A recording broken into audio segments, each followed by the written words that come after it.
Welcome back to Malice in the Mitten, where we explore Michigan's most compelling crimes, forgotten mysteries, and the stories that continue to echo long after the headlines have faded. I'm Tracy Preston. And I'm Christine Mulligan. Where every case we tell is carefully researched and presented with respect for the victims, their families, and the communities forever changed by these events. Our purpose isn't sensationalism, it's remembrance. Because every victim matters, every family deserves dignity, and every story deserves the truth. Today's case begins in Michigan, where a young husband and father appeared to have everything: a growing family, a devoted wife, and a future full of promise.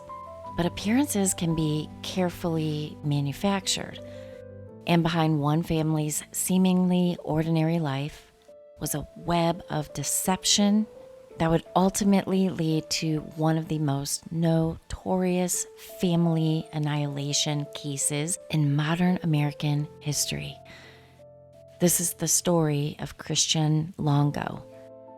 But before we begin today's story, Christine, have you ever met someone who seemed to have an answer for absolutely everything?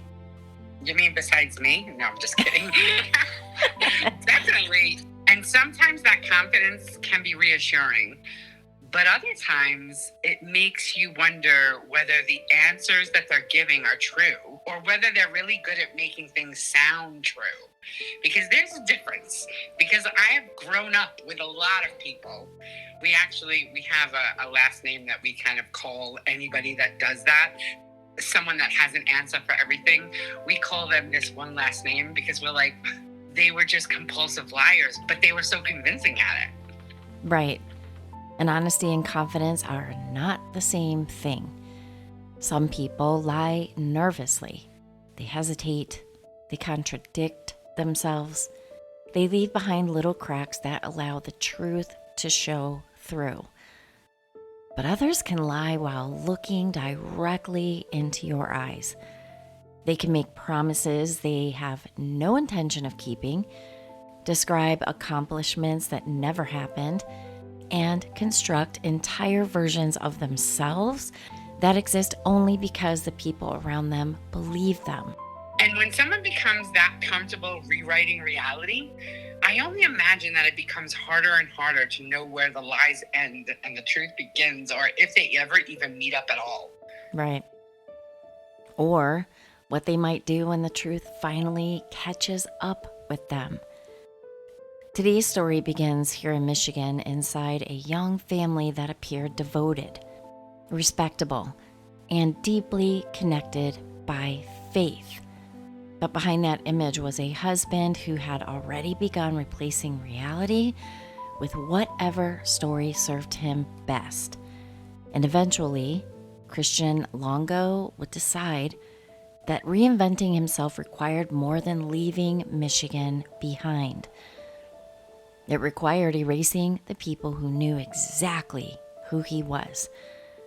But first, a content warning. Before we continue, today's episode discusses the murder of a woman and 3 very young children, including strangulation and asphyxiation. It also includes financial abuse, marital betrayal, identity theft, and the actions of a family annihilator. We will handle these events carefully, without unnecessary graphic detail, but this story may still be deeply upsetting. Please listen with care and step away if you need to. Christian Michael Longo was convicted of murdering his wife, MaryJane, and their 3 children, Zachery, Sadie, and Madison. Our account is based on court records, law enforcement information, contemporary reporting, and other publicly available sources. When accounts differ or when Christian Longo later changed his version of events, we will make that clear. As always, our purpose is not to sensationalize the person who committed these crimes. It is to remember the 4 people whose lives he took and to understand how the truth was hidden for so long. Christian Michael Longo was born on January 23, 1974. Although some biographical accounts differ regarding his precise birthplace, his formative years and the beginning of his marriage were rooted in Michigan. Christian was raised in a strict Jehovah's Witness household. Religion was not simply something practiced occasionally or reserved for Sunday mornings. It shaped the family's routines, relationships, and expectations, and understanding the world around them. As a young man, Christian participated in the door-to-door ministry commonly associated with the faith. He learned how to approach strangers, begin conversations, present himself with confidence, and speak persuasively about deeply held beliefs. Those skills by themselves were neither suspicious or harmful, but Christian would eventually become remarkably capable of presenting whatever version of himself any situation required. It was through the congregation that he met MaryJane Baker.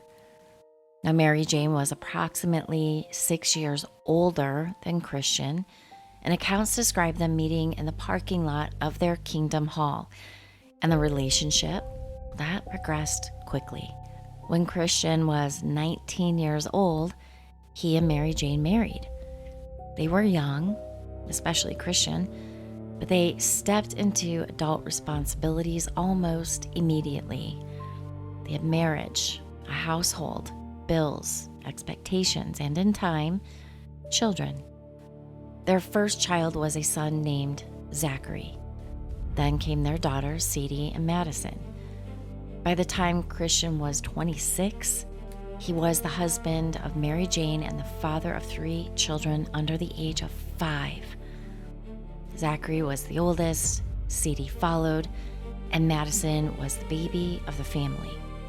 The children were close enough in age that their home would have been filled with the constant movement of early childhood.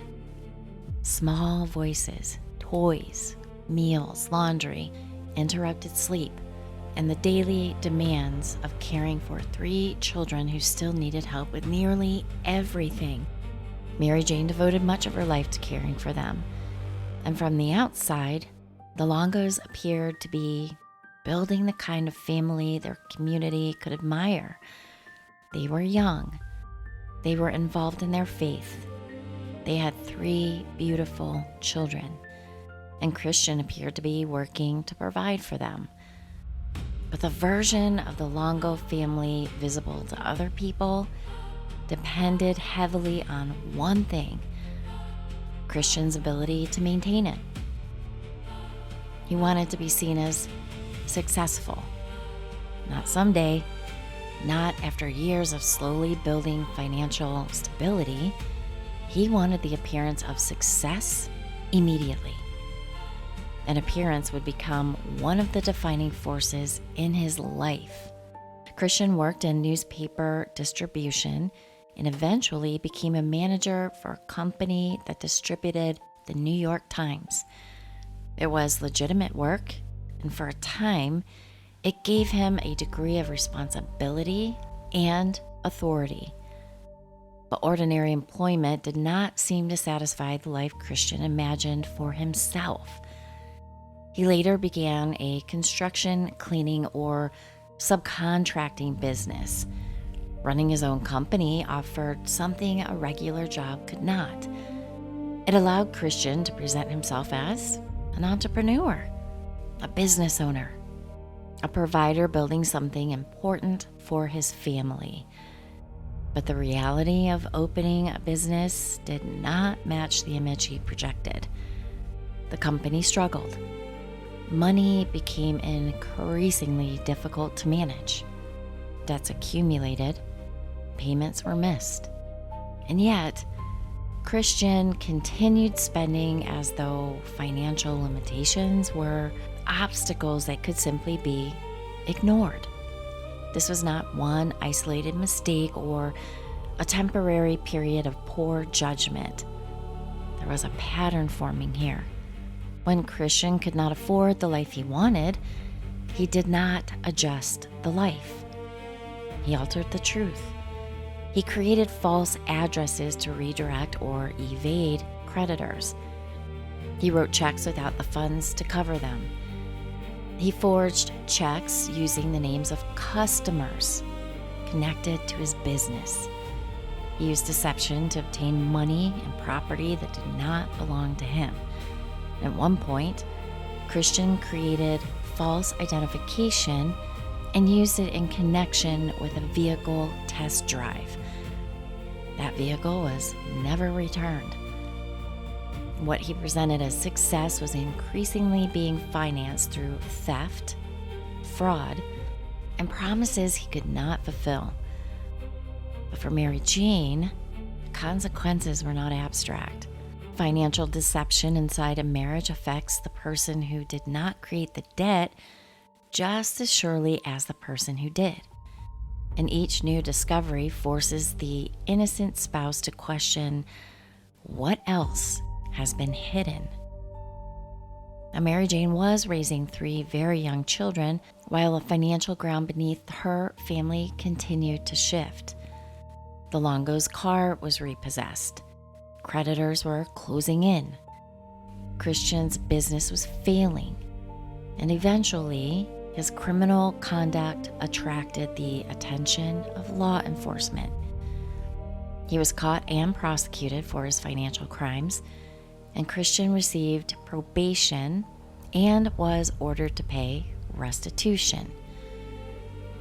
For many people, that moment may have forced a reckoning. He had a wife and 3 children, a struggling business, damaged finances, a criminal case, and a court offering him the opportunity to remain outside prison if he followed the conditions placed upon him. Christian could have admitted that the image he had created was unsustainable. He could have asked for help. He could have accepted a smaller life while rebuilding something honest. But instead, he continued searching for ways to protect his image. And money was not the only secret Christian was keeping. On May 26, 2000, MaryJane called one of her sisters. She was extremely upset. MaryJane had discovered email messages between Christian and another woman. When she confronted him, he did not merely admit that he had betrayed her. According to what MaryJane told her sister, Christian said he no longer loved her. He complained that she gave too much of her time and attention to their children. And he told her that she was no longer fun now that they had become parents. Consider what that meant for MaryJane. She had entered the marriage when Christian was, I guess you could still say, a late teenager. He was 19. She had built a family with him. She was caring for their 3 young children, all of whom were 4 years old or younger. She was living through financial instability, largely created by her husband's decisions, and when she discovered his infidelity, Christian blamed the changes motherhood had brought into her life. Yeah, it's all her fault. Gotcha, buddy. He treated her devotion to Zachery, Sadie, and Madison not as evidence that she was a loving mother, but as something that had deprived him of the attention he believed he deserved. Christian appeared to want the image of a family, a wife who loved him, children who reflected his success, a home that demonstrated his ability to provide. But the everyday responsibilities of being a husband and father were different from the image. Children require sacrifice. Marriage requires accountability. And both demanded that Christian place someone else's needs above his own. The email messages also threatened more than the marriage. Christian and MaryJane belonged to a religious community with clear moral expectations. His infidelity financial crimes and growing record of dishonesty carried consequences within that community as well. Yeah, I was just thinking, like, how does he keep carrying on with the religious community doing all of these things that he's doing? Like, I would imagine somewhere along the line, his peers would start questioning him as well. Right. Now, eventually, Christian was expelled or disfellowshipped from the Jehovah's Witness congregation. And for the Longo family, this would have carried significant emotional and social consequences. The congregation had helped shape their lives. It was where Christian and MaryJane had met. It had provided structure, community, and identity. Now, Christian's conduct had placed that connection at risk, and one by one, the foundations of the life he had displayed to others were collapsing. His business was failing. His debts were growing. His vehicle had been repossessed. His criminal activity had been exposed. And he was on probation. His marriage had been damaged by infidelity, and his standing within the religious community was gone. But none of that meant Christian was prepared to tell the truth. It meant he needed a new story. He began speaking about a fresh start for the family, a chance to leave the trouble behind, a chance to rebuild somewhere else. You see, the problem was that Christian's difficulties were not attached to Michigan. They were attached to him. A new address could not erase the debt. Crossing a state line could not undo the fraud. And moving MaryJane and the children could not change the fact that the person leading them toward a supposedly better life was the same person who had destabilized the one they already had. Still, MaryJane went with him.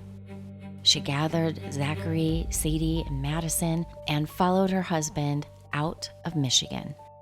Christian moved his family to Toledo, Ohio. But the place waiting for them was not a comfortable home or the secure beginning he had promised. It was a warehouse. The Longo family, MaryJane and 3 children, all under 5, began living inside a commercial building while Christian attempted to stay ahead of his debts, his legal obligations, and the growing number of people who had learned not to trust him.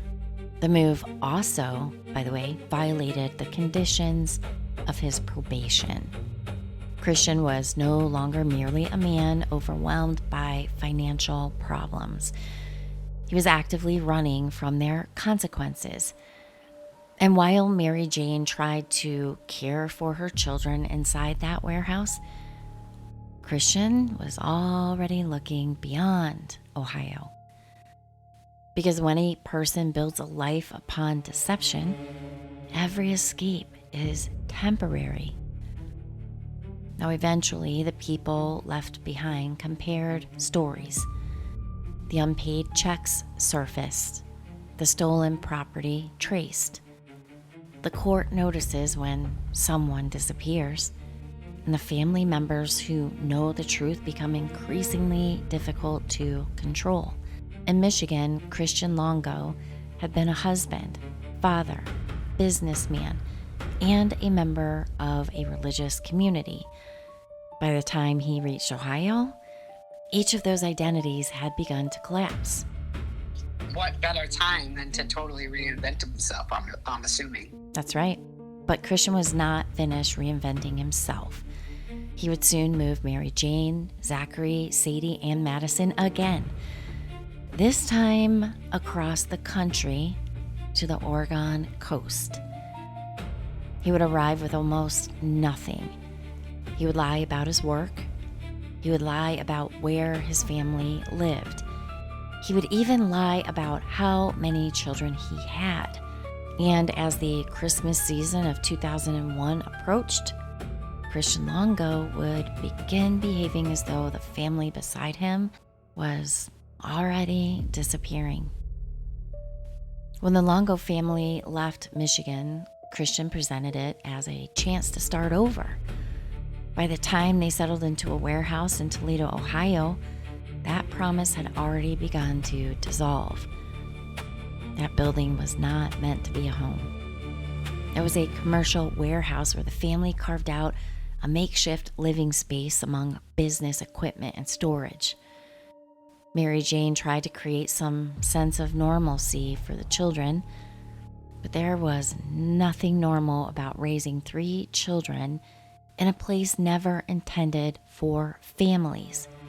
I just don't understand why she even went with him. Like, why did she follow him after he already told her that he didn't love her anymore because she didn't pay attention to him because she was giving too much time to her children? I mean, like, I don't understand why she was blindly following him. Like, I get it. I guess I get it that she's religious and that she was trying to keep the family together and all that. But at some point, like, where does common sense take over in a woman's mind to just let him go do whatever he's gonna do and go figure it out for herself and the kids? Like, I can't help it. I'm mildly frustrated right now at this woman, especially because we're talking 2001. We're not talking 1920. You know what I mean? Right. Like, because you're making her sound like she's from the 1920s to me. Yeah. She's infuriating me, just by the way. Yeah. Side note taken. I know, I would have never left with him either. It's like, nope, deuces. Yeah. Bye. Bye. Enjoy your life.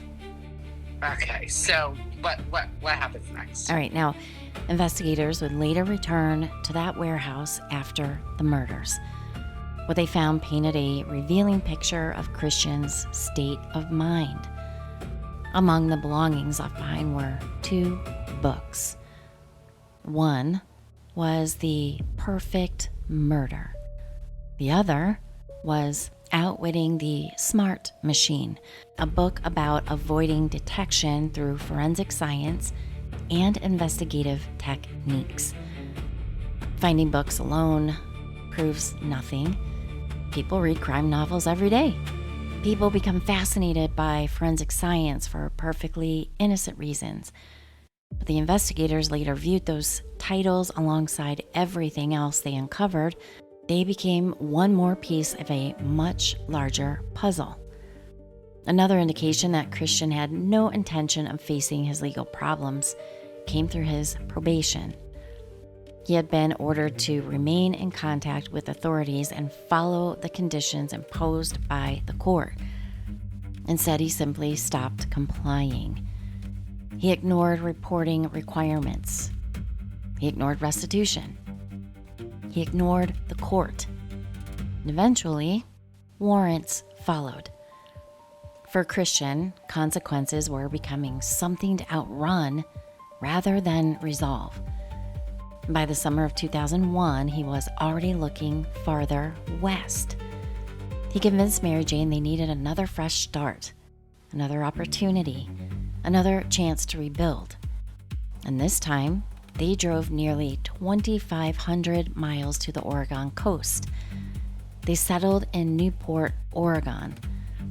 To neighbors, Christian introduced himself as an ambitious young businessman trying to establish a new life for his family. It sounded convincing because Christian had spent years learning exactly how to sound convincing. He found temporary work. He spoke confidently about future business opportunities. He projected optimism. He smiled easily. And people generally liked him.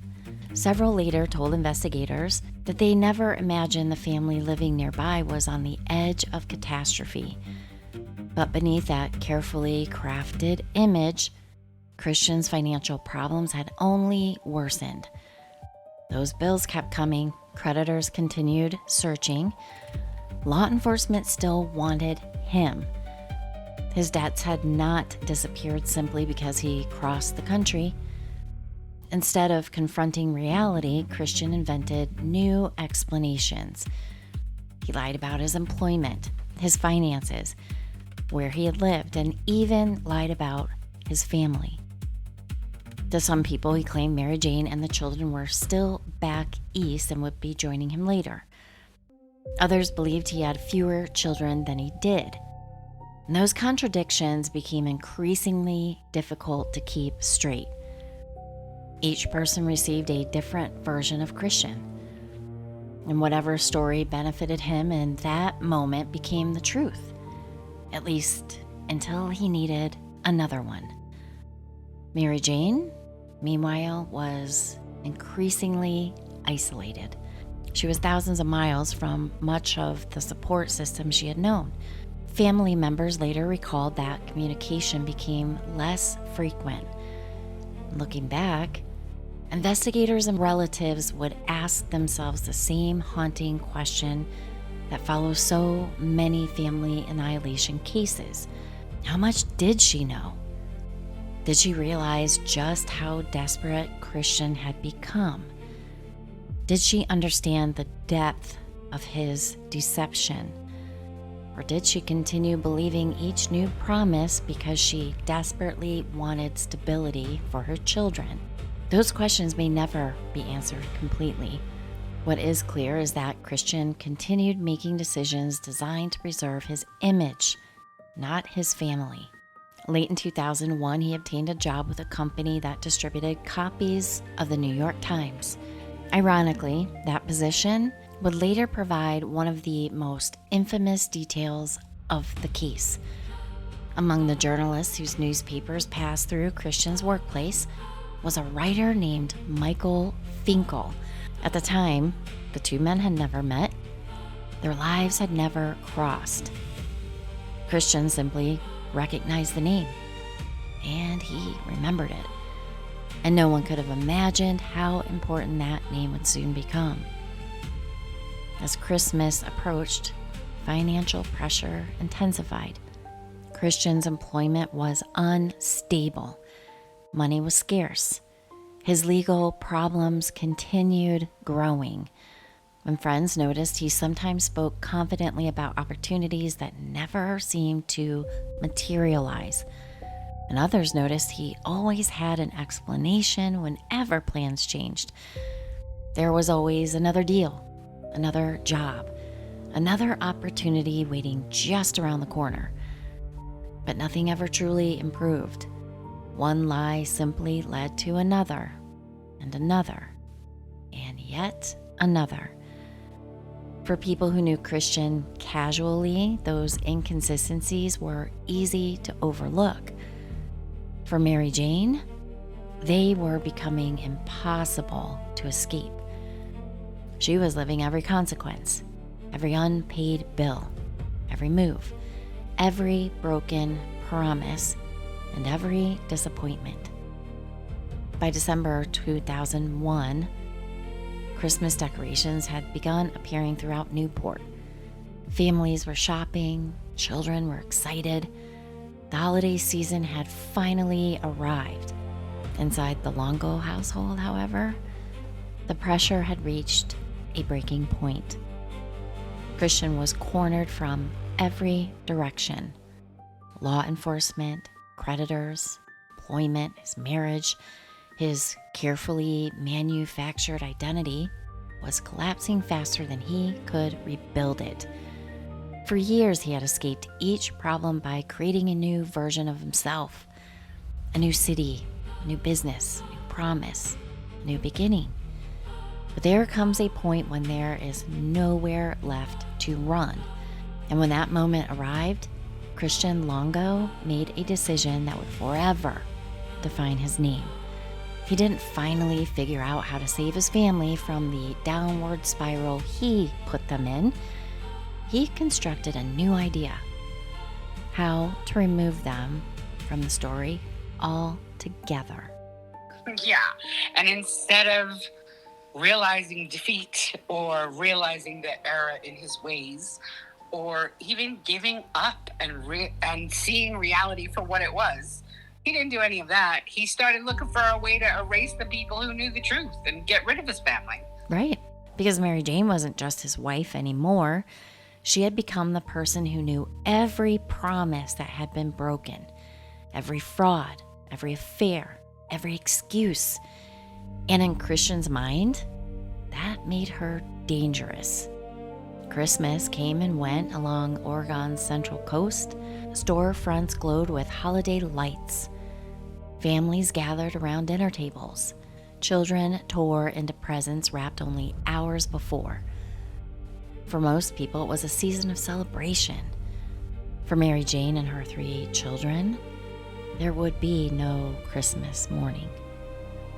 No family photographs, no opening gifts, no memories waiting to be made. Somewhere during the days leading into that Christmas of 2001, the Longo family simply vanished. At first, no one knew they were missing. They had just moved to Newport. They had few friends. Most neighbors barely knew them. People assumed they were traveling, or visiting relatives, or beginning yet another fresh start. But the Pacific Ocean had other plans. On December 19, 2001, a fisherman working near Yaquina Head spotted something floating in the water. At first glance, it appeared to be ordinary debris. But as his boat drifted closer, he realized it was a child's body. Authorities quickly responded. The child was identified as Zachery Longo, 4 years old. His wrist had been bound. The discovery immediately transformed what might have been considered a missing person case into a homicide investigation. Detectives had almost no answers. Who was responsible? Where was the rest of the family? Were they victims as well? Or were they missing? Those questions lingered for only a very short time. Just 3 days later, on December 22nd, another horrifying discovery was made. This time it was Sadie Longo, only 3 years old. And like her older brother, her body had been discarded in the waters off the Oregon coast. Investigators immediately recognized they were dealing with something almost unimaginable. 2 small children, both belonging to the same family, recovered only days apart, and still there was no sign of their mother or 2-year-old Madison or Christian. As detectives expanded their search, attention quickly turned toward the family's apartment. Inside, they found something almost as unsettling as the discoveries in the ocean. There were no signs that the family had packed for a trip. No evidence suggesting they had planned a vacation. Personal belongings remained behind. Children's items were still inside the residence. The apartment did not tell the story of a family beginning a new life. It told the story of a family whose lives had been interrupted. Neighbors began speaking with investigators. Many described Christian as friendly, outgoing, and confident. Some remembered him talking enthusiastically about work and future plans. Others recalled seeing him alone in the days before Christmas. And several witnesses later remembered something else. Christian never appeared panicked. He wasn't desperately searching for his family. He wasn't asking neighbors if anyone had seen MaryJane or the children. He wasn't posting missing person flyers, and he wasn't calling for help. Instead, he simply disappeared. That behavior immediately elevated him from concerned husband to the primary focus of the investigation. Then came another devastating discovery.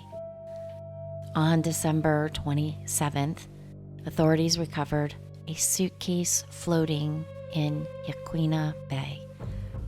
Inside was the body of MaryJane Longo. Detectives now knew 3 members of the family had been murdered. Only one child remained missing, 2-year-old Madison. Hope lingered, however, faintly. Perhaps she had survived. Perhaps someone had taken her. Perhaps she had somehow been separated from the others.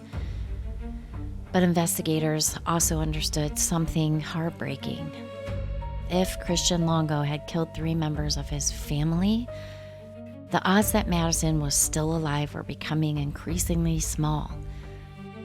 Well, that answer arrived the very next day.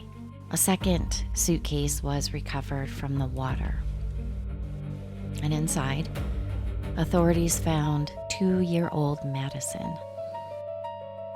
The Longo family was now accounted for except that one person, Christian. His wife was dead, his 3 children were dead, and he was nowhere to be found. Detectives immediately began reconstructing his final known movements. They were looking at his credit card activity, telephone records, witness interviews, employment records, and vehicle sightings. Every lead pointed in the same direction.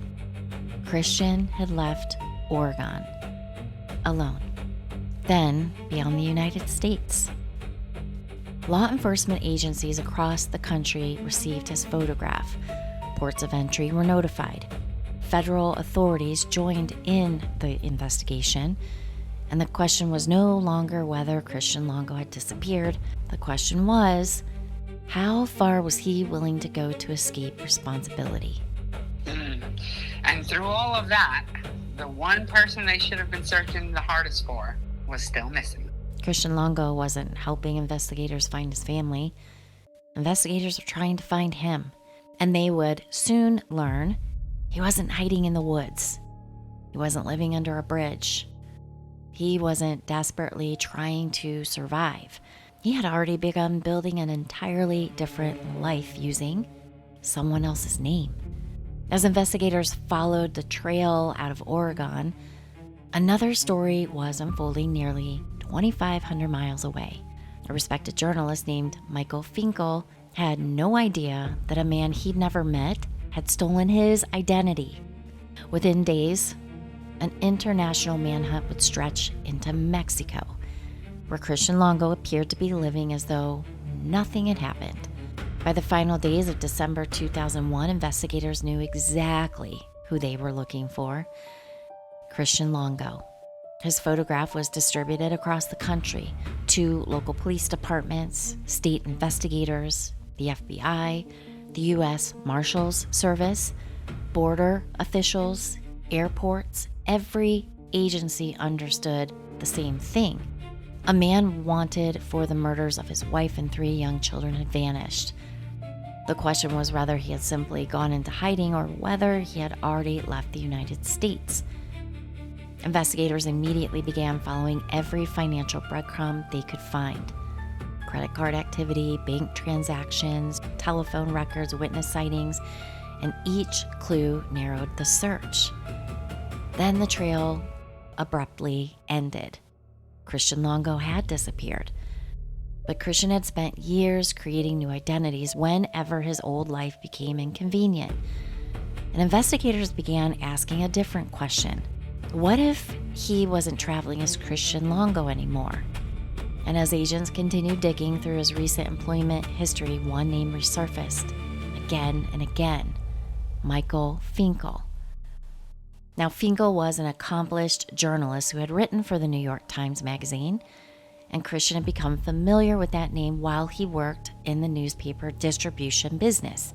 It wasn't someone he knew personally, it wasn't a friend or a co-worker, it was simply a name he had encountered and made a point to remember. Somewhere between Oregon and Mexico, Christian made an extraordinary decision. He abandoned his own identity and became Michael Finkel. Using that name, he crossed into Mexico. His destination was the small beach community of Tulum, located along the Caribbean coast. At that time, Tulum was still a relatively quiet destination, known for its white sand beaches, turquoise water, and backpackers looking for inexpensive places to stay. It was about as far from Newport, Oregon as Christian could reasonably imagine. And that's exactly what he wanted. Witnesses would later describe him as relaxed, friendly, social. He introduced himself as Michael. He made acquaintances easily. He spent time on the beach and visited local restaurants and drank with tourists. To the people around him, he appeared to be another young American enjoying paradise. No one suspected that the smiling man introducing himself as a journalist was one of the most wanted fugitives in the United States. Meanwhile, investigators refused to let the case grow cold. The FBI worked closely with Mexican authorities. Agents were comparing witness accounts, and slowly, the search began to close in around Tulum. On January 13th, 2002, nearly 3 weeks after the bodies of his family had been recovered, Mexican police located Christian Longo at a beachfront hotel. Accounts from officers described the arrest as surprisingly uneventful. There was no shootout or hostage situation, no dramatic chase through the jungle. Christian just simply surrendered. The man who had spent years talking his way out of difficult situations had reached a point where words could no longer change his reality. There's a part of me that is just kind of assuming he didn't fight because he really thought that his alias was going to save him. I would bet dollars to donuts this fool thought that he'd be like, I don't know who you're talking about. I'm Michael Finkel. And he would just get out of it. Good point. I think you're right. Ugh. Yeah, that makes sense, right? Yeah, absolutely. That makes sense because he's a silly fool anyway, just for the fact that he never faced reality in the first place. So I think he just gave in when they finally caught him because he believed that his lies were going to save him, just like he's believed that this whole entire time. Yeah. Now, he was taken into custody without incident. And back in the United States, the news spread rapidly. Thankfully, the international manhunt was over. But for the families of MaryJane, Zachery, Sadie, and Madison, that arrest brought no relief. It simply meant the long process of learning exactly what had happened was about to begin. One person, however, was completely blindsided by the arrest. The real Michael Finkel. He had been following news reports about the Longo investigation like millions of other Americans. Then he learned something astonishing. The man arrested in Mexico had been living under his name. Christine, now imagine opening a newspaper and discovering that someone accused of murdering his entire family had introduced himself to the world using your identity. Yeah, no, that's got to be super trippy. But at the same time, I don't know. It was maybe a little bit beneficial for Michael Finkel, being that he was a reporter. So it's like he's already got an inside scoop. So I don't know. You know, in his situation, it might have benefited him in some way, shape, or form.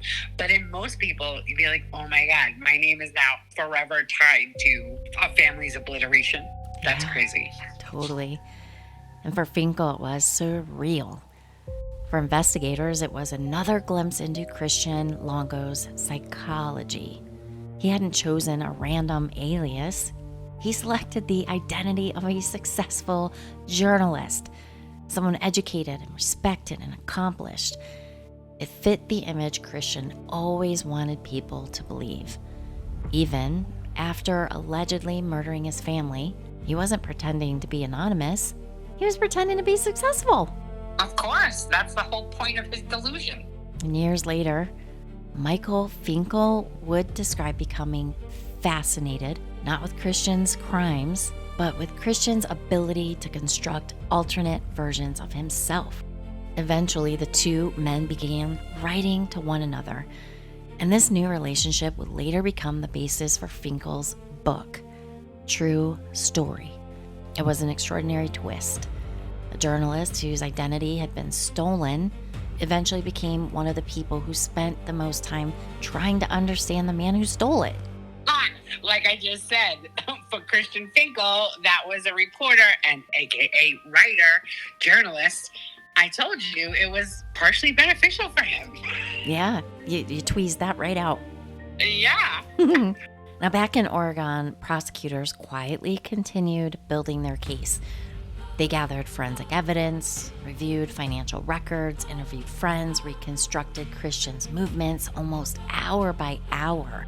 Each piece added another layer. Each interview removed another possible alternative explanation. By the time Christian Longo was returned to the United States, prosecutors believed they had assembled a case that would demonstrate not only that he had committed the murders, but that he had carefully planned what came afterward. At this point, the trial was approaching. For the first time since his arrest, Christian Longo would have to explain what happened. What he chose to say would shock investigators, would devastate MaryJane's family, and years later, he would admit it wasn't true. Of course, because he is the man of lies. He is the man of delusion. Anything he said was probably just to make himself look better in whatever twisted way he wanted it to look. Of course, running had always worked before. A new town, a new job, a new identity. Christian simply kept reinventing himself. Yeah, except for this time, how do you reinvent yourself when you're locked behind bars? There were still 4 people who couldn't start over with him, and the evidence traveled everywhere he went with him. Right. The lies had finally reached a courtroom, and once Christian began speaking, he wasn't trying to tell the truth. He was trying to save himself. Newspapers had followed the investigation from the moment Zachery's body was recovered from the Pacific. Television networks covered the international manhunt, and now people wanted answers. Not simply who had committed these murders, we know that. They wanted to know why. For prosecutors, the case was built on thousands of individual pieces. The financial records, witness testimony, travel records, forensic evidence, and autopsy findings. The timeline investigators had painstakingly assembled over months. Unlike many homicide cases, there had been no confession. No eyewitness to the murders.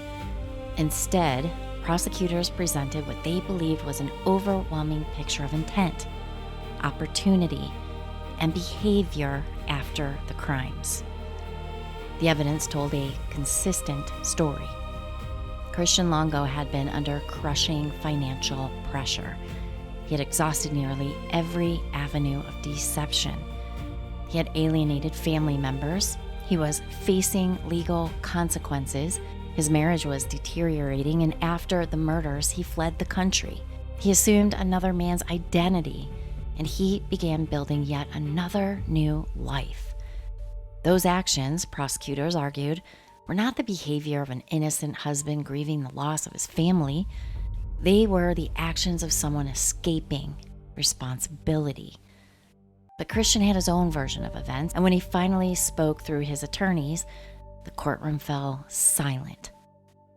According to Christian, he had not murdered all 4 members of his family.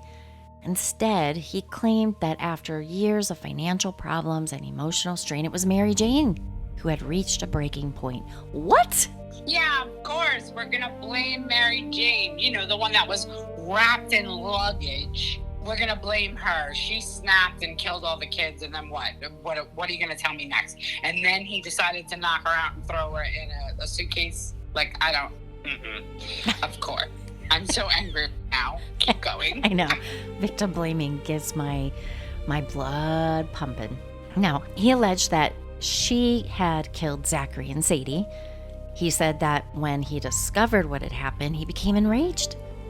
And in that moment, he claimed he killed MaryJane. Then, according to his account, he killed Madison because, he believed she would be left without a mother. Bullshit. Yeah. Of course. I can't. Now, that was an explanation that shifted the blame onto one adult who can no longer defend herself. Completely despicable. And completely on brand, may I add. True. Now, for MaryJane's family, this accusation was devastating. The woman they knew was a devoted mother, someone whose life revolved around her children. The suggestion that she had suddenly murdered 2 of them before being killed herself was almost impossible for them to comprehend. Prosecutors argued there was no credible evidence to support Christian's version of events. Instead, they pointed to the physical evidence, the manner in which the bodies had been disposed, the sequence investigators believed the murders occurred, Christian's actions after the deaths, his decision to flee, his use of a stolen identity, his comfortable life in Mexico. Taken together, prosecutors argued these were not the actions of a man reacting to an unimaginable tragedy. They were the actions of someone attempting to erase his old life and begin another. Now, the jury listened carefully as experts explained the forensic findings. Investigators described the search. Witnesses recounted Christian's behavior before and after the murders. His friends testified about his deception. Family members spoke about MaryJane, and slowly, the portrait presented during trial became clear. Christian Longo had spent years convincing people he was something he wasn't: a successful businessman, a dependable provider, a loving husband, a responsible father. Each version lasted only until reality caught up with him. Then he created another. The prosecution argued that by December 2001, there was one final obstacle standing between Christian and another reinvention: his family.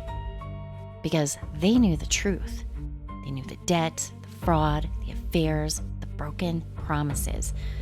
They knew Christian was not a successful businessman.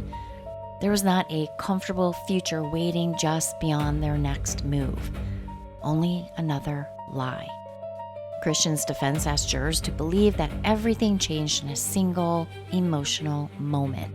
The prosecution asked them to look at the months and years that led there instead.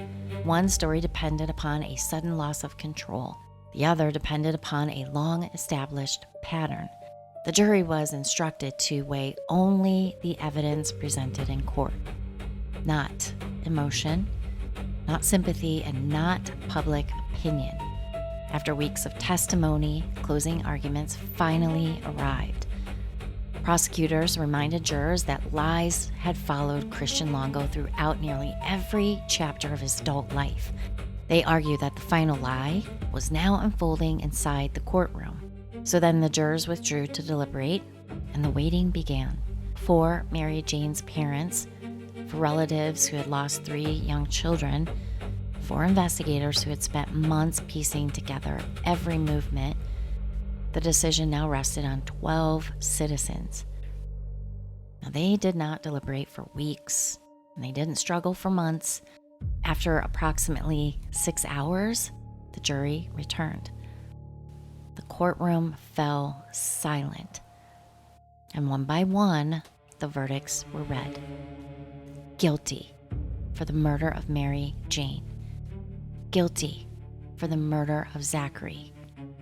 Guilty for the murder of Sadie. Guilty for the murder of Madison.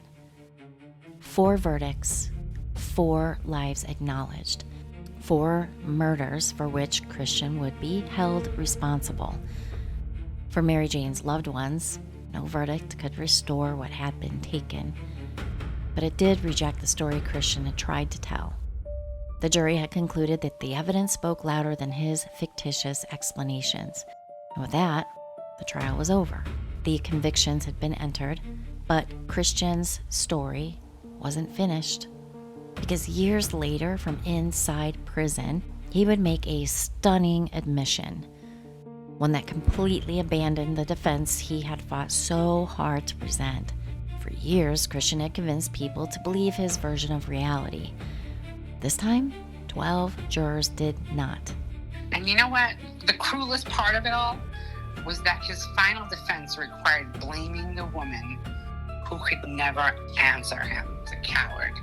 He is a coward, and that is horribly cruel. Now, the legal process, however, was not yet over, because Oregon law required a separate sentencing phase. The jury was asked to consider one final question: what punishment should Christian Longo receive? Prosecutors argued that the murders demonstrated extraordinary planning and complete disregard for human life. They described not only the loss of 4 innocent lives, but the calculated decisions that followed: the disposal of the bodies, the flight to Mexico, the theft of another man's identity, the deliberate effort to begin life again while his family remained missing. The defense asked jurors to consider Christian's background and upbringing and the possibility that his actions were driven by overwhelming psychological pressures rather than pure calculation. For days, the jury weighed those arguments. When they returned, they sentenced Christian Longo to death. But years later, that sentence would change. Not because his convictions were overturned, but because the Oregon Supreme Court determined that errors had occurred during the sentencing phase of the trial.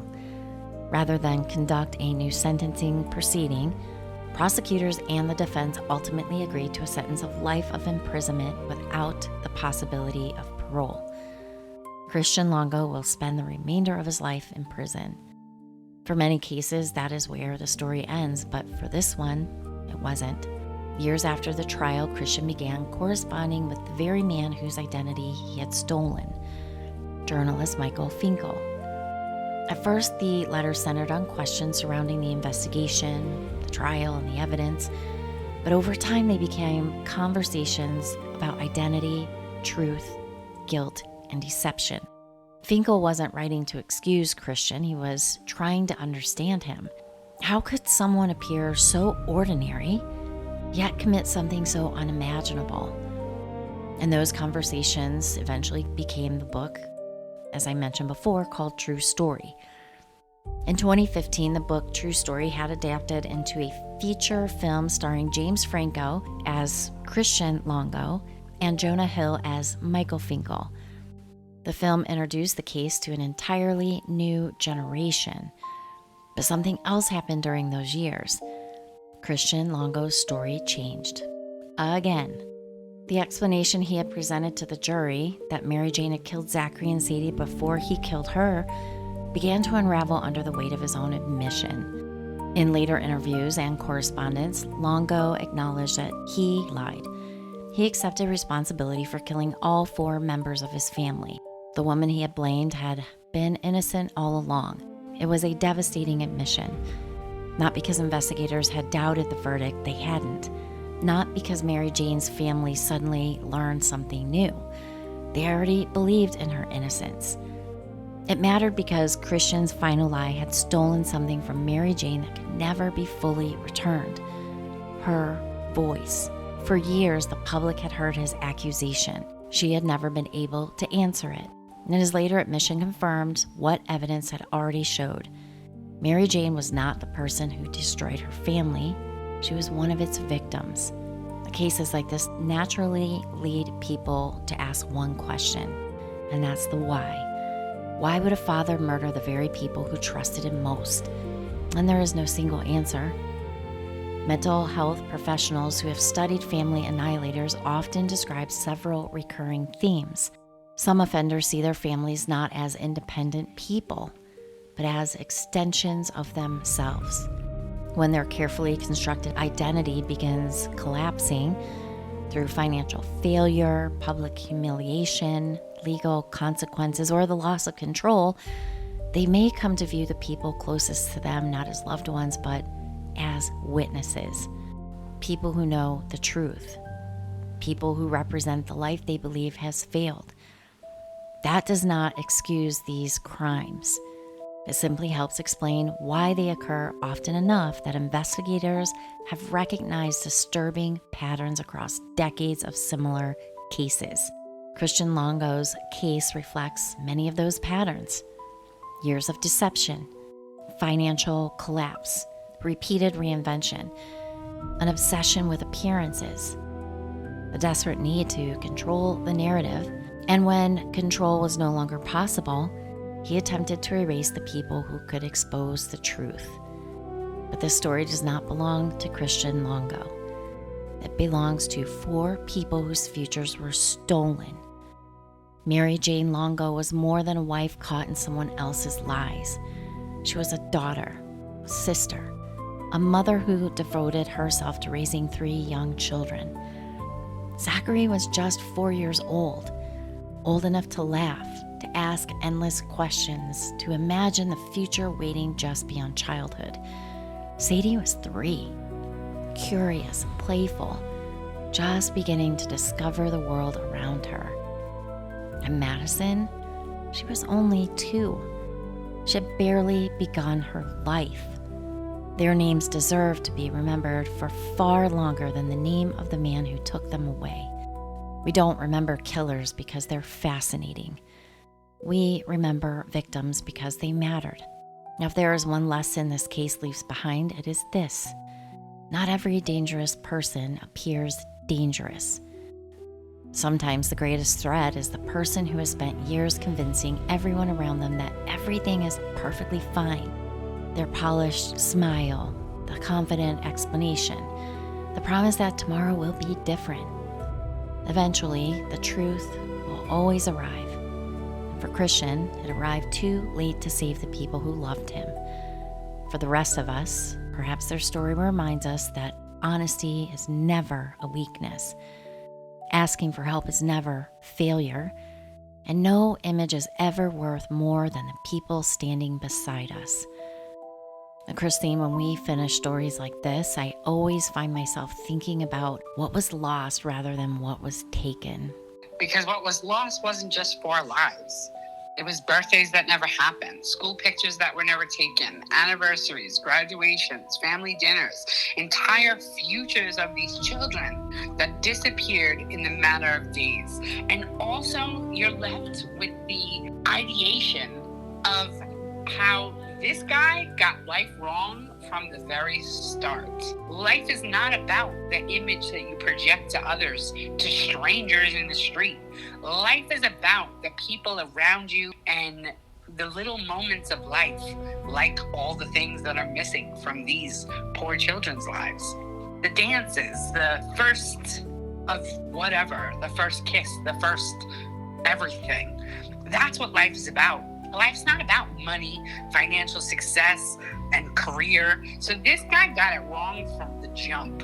This guy went through life completely wrong. And stories like this just highlight that for me even more. Agreed. And that is why we tell these stories.